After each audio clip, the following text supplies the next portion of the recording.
Hello, everyone, and welcome back to another episode of Bobble Pod. On this episode, I will be actually giving feedback based on a response from a couple of our listeners that requested, which was, what do you do when your Google ad account gets suspended?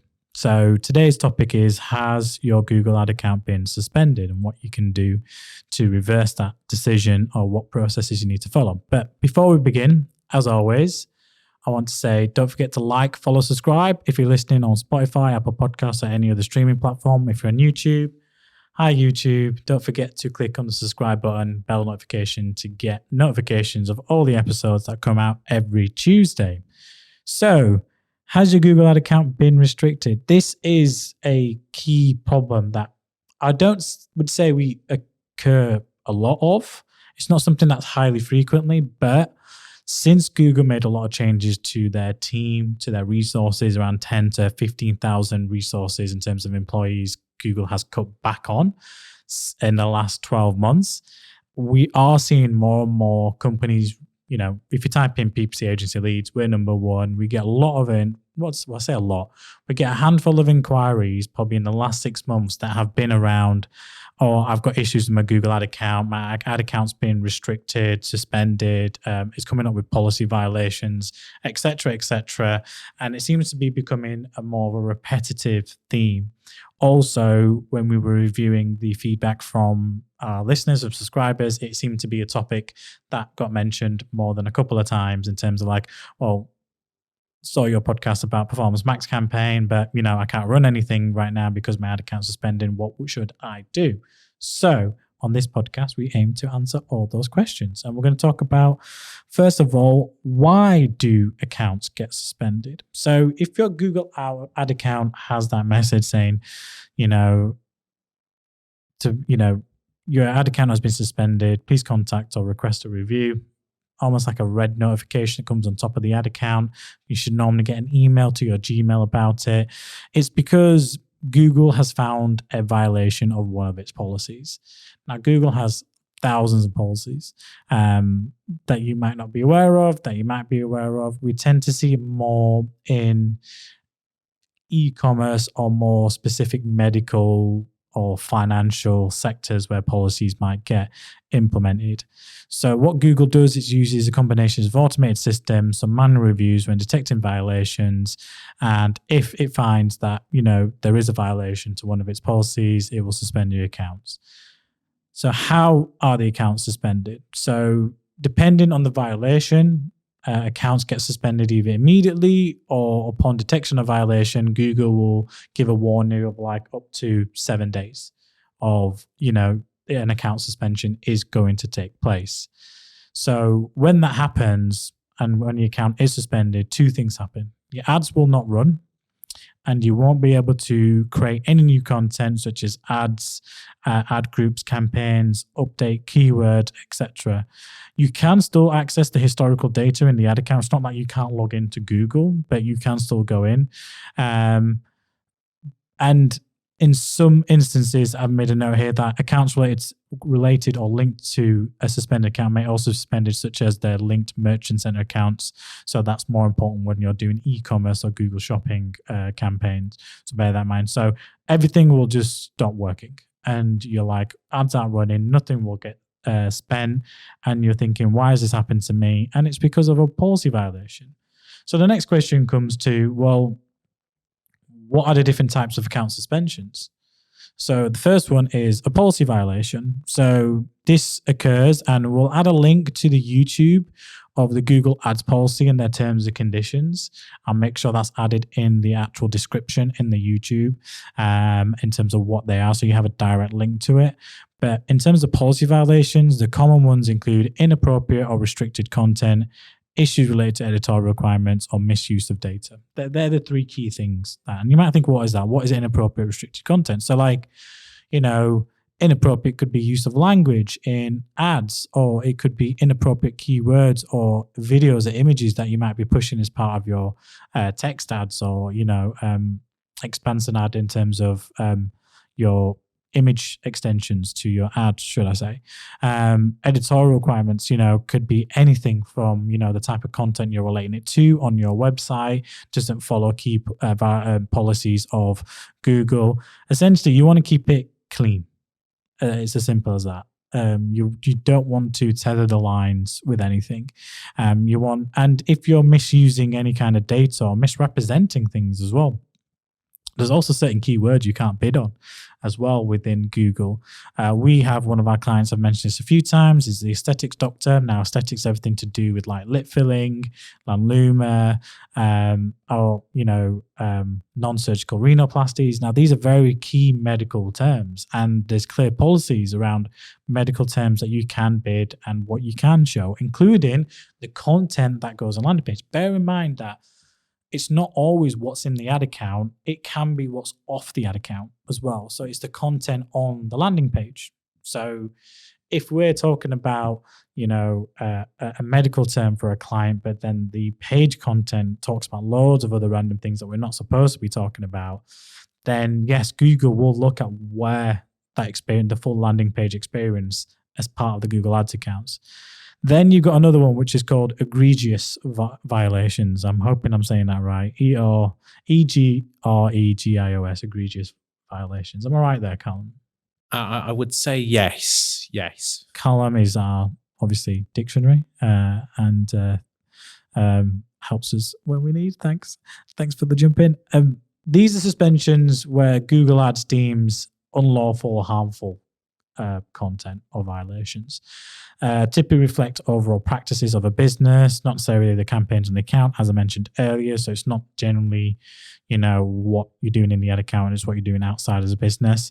It's unlikely that a suspension in this case, when it's egregious, a violation will be overturned and will probably be permanent. So bear in mind that if your suspension doesn't get overturned, it's permanent. You're done. You can then create a new ad account, but if it's assigned to the same payment profile, same company details and registered company information, it will, pick it up at some point.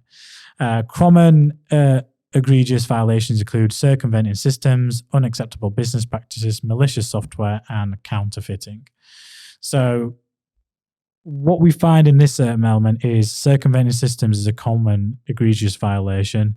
So that's where you're basically driving people to a dead ad or something that's not really what you're promoting it out to be. You've got to be really careful. It happens a lot with what I call B2C e-commerce based clients and companies, especially when there's some kind of, counterfeiting or something malicious kind of going on and what they're saying they're doing and what they're actually driving to do. So beware because Google looks at that.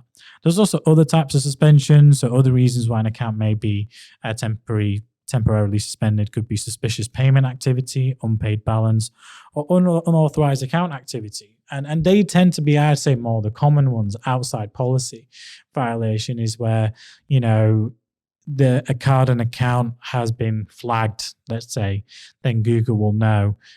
So you want to make sure your payments, if your payment isn't paid and let's say your card, and this is what happens, the card payment on the ad account expires and they can't take the payment, so they suspend the account temporarily, and until you update the payment information, and it comes up as a red banner on top of Google Ads, you then have to, update it, make the payment of outstanding balance, and that is unauthorized account activities when it suspects suspicious activity where you've linked your ad account to something that you shouldn't have linked it to, or you're doing things on it that it shouldn't be. That can be classed as another suspension as well. So they're what happens when you can't get suspended, the different types of suspension. But what do you do if your account is suspended? So if it's a policy violation, so basically your account's been suspended for policy or terms and conditions, you have to resolve the issue by submitting an appeal. Now, Google Ads Help guideline platform details information about this. If you do not submit appeal until you've made the relevant changes, you can do that. So if it's an issue where it's a policy violation, you have to change something. Like I said, very rare that it suspends your account straight away. It gives you a notification. Use those 7 days to make the changes if you're aware of what the policy violation is. Then you can then submit it saying, this is the issue, fix the issue, submitted it, you can appeal. For example, if you've been suspended for violating editorial requirements, review your ad copy to check for potential issues regarding capitalization, spacing, spelling, or symbols or stuff like that, whatever it is, and then submit your review. And then it goes into an automated or manual review, depending on how Google views it. And then what you tend to see is that that's overturned and things go back to normal. But then learn from the situation, learn what you can, learn what you can't do, what you can post, what you can't post. When it comes to egregious violations, as we discussed earlier, these are treated very, very, very seriously. In most cases, the suspension is very, very permanent. However, if you genuinely believe that the suspension is baseless, you can submit an appeal. Again, make relevant changes to your account and or business practices before you submit your appeal, because it's important, because you only get one chance to submit an appeal when it's egregious violation, and that's it. So before you just submit it saying, oh no, we're in the right, make sure you are actually in the right. Make sure it's not, take the time to review your business practices. Honestly, make sure you've done all you can to comply. Then and only then submit your appeal. Get outside advice, reach out to agencies, speak to Google first before you put appeal in, saying, what could this be on? Read the Google Ads helpline guides. Obviously, the links will be in the description on YouTube, a video. That's very, very, very important. So in other suspensions where we talked about elements like, serious payment activity, unpaid balance, in many of these cases, billing issues caused by suspensions, so just basically check the billing section of your account, ensure it's all accurate, make sure your payment method is up to date, make sure recent payments have not been declined by your bank for whatever reason. Most people have their credit card, and on some occasions your credit card can get suspended for, suspicious activity. You might not know that, but that has a knock-on effect to everything else that's linked to that bank account. You've got 30 days to kind of fix things with billings and payment issues. Beyond that, it can lead to a permanent suspension, or your ad account can get flagged. So if you have an unpaid balance, don't leave it longer than 30 days to resolve. That's when an issue becomes bigger, because then you then owe money to Google, and Google's not a small company. It's a large organization, and they will collect in some form or another, especially if it's a high amount. You may be also required, and you might see this happening recently, your Advertiser verification program to confirm your identity or business operations. This is something that's happened a lot recently. You get a lot of emails that be going on to clients' Gmails, they get forwarded onto us, and we just go back and say, just complete the form. Click on the link, complete the form, confirm your identity, confirm your business operations identity, and that's all Google wants to do. Google started rolling this out over a year ago, probably first half of 2022. These things still happen and still updated. So that's another reason in terms of what you can do. If your account's been suspended, check that it's not because you haven't failed to update your, advertiser verification information. Okay, so if you've had something, let's say, classed as unauthorized account activity, that means Google's detected suspicious activity, your account could get suspended, and that's to protect you. What you need to do is, if you feel like there's been suspicious activity on your social media or your emails, change your Google account password immediately, check for any kind of unfamiliar device assigned to your account, submit a compromised account form, which you can do through Google, and I'll give you the link for that as well. So next steps, what happens? So we know why do your accounts get suspended, how they are suspended, the different types of suspensions, from policy violations, egregious violations, what you should do in those systems. The next steps is really appeal. If you appeal, it's accepted, your account basically gets reinstated. So you can resume running campaigns and Google Ads and stuff. Beware of violating the same policy in the future, and make sure, because you can get infringed on if you get permanently suspended if you repeat the same violations again and again and again, because then to Google's mind, you're just not learning. If your appeal is denied, you may be eligible to submit another appeal, but you must make the relevant changes before you do so. Unfortunately, Google's not going to give you the full details. It'll just say this is a violation, and then it's up to you to work out how your ads or keywords or whatever you're doing on your page content is conflicting with that particular policy violation. If they give you that, while there's no real limit of number of appeals you can make, too many appeals have been made, they may not be processed. So if you're making constant appeals in that element, you won't. For egregious violations, if your appeal is denied and you are permanently suspended, you have been banned from using Google Ads. So that's why it's very, very serious. Creating a new account will also result in suspensions, as I mentioned earlier. If you still have funds in your account, you need to cancel your account to receive a refund, but that's more reflected to old ad account setups. So it's really hard then, really. So your next steps is really appeal. You're either accepted or denied. If it's for a policy violation or other suspensions, normally it's reinstated once you update your billing or you fix the problem, submit appeal, it's resolved. Don't make the same mistakes again, because again, long-term impact of making the same mistakes, same policy violations leads to permanent suspension as well. That's something you want to avoid. That's where we can't help. So if you're thinking, yeah, my account's been suspended, or we've had this issue, or you've already had a few policy violations, the same one again and again, then seek advice. Understand best practice, what you should be doing, what you shouldn't be doing with the Google Ads implementation, optimizations, and strategy.